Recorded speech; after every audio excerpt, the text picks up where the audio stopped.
L'option d'importation d'un fichier SVG est déjà intégrée au logiciel de base de Blender. Lorsque vous activez un add-on d'importation ou d'exportation que vous utilisez pour la première fois, prenez le temps de regarder s'il y a des propriétés particulières pour l'importation ou l'exportation. Dans le cas du SVG, il n'y en a aucune.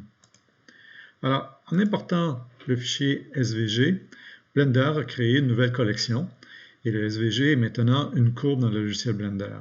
Une des particularités à cette importation, c'est que l'élément n'est pas sélectionné après avoir été importé. L'importation n'utilise pas non plus le curseur 3D.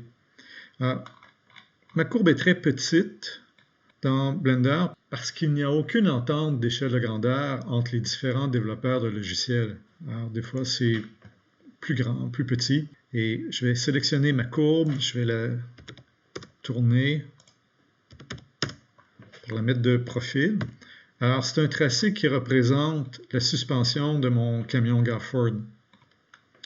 Un truc pour replacer rapidement le point pivot de l'objet est de le déplacer en mode édition. Alors, quand je sélectionne l'ensemble des points de ma courbe et que je déplace mon élément, je vais repositionner cet élément-là par rapport à son point pivot, à son origine.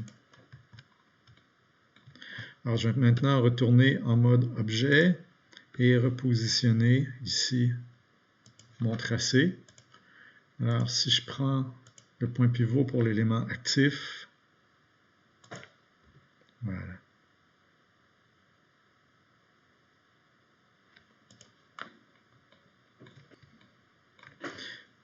Alors, un élément en courbe de Blender n'est pas nécessairement compatible avec tous les logiciels. Ce qui va être compatible avec l'ensemble des applications en multimédia, c'est de le convertir en mesh. Mon élément est sélectionné dans Objet.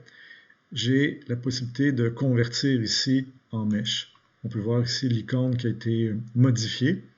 Alors, c'est maintenant un mesh. J'ai beaucoup de subdivisions qui sont inutiles.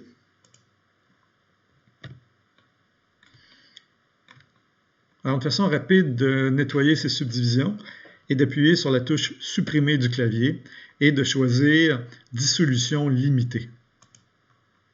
Et voilà le nettoyage. Alors, je suis en mode édition, je peux faire une extrusion. Auparavant, je vais afficher mes normales pour être certain de faire l'extrusion dans le bon sens. Alors voilà, mes normales sont à l'extérieur. Ici, mes normales seraient à l'intérieur. Alors, j'ai déjà montré dans une précédente vidéo. J'aime bien Inset Face. Alors, avec Inset Face, je vais être capable d'aller chercher ici une petite épaisseur. Tiens, je vais enlever les normales. Et à nouveau, je vais faire Inset Face pour cette fois-ci enfoncer à l'intérieur le relief.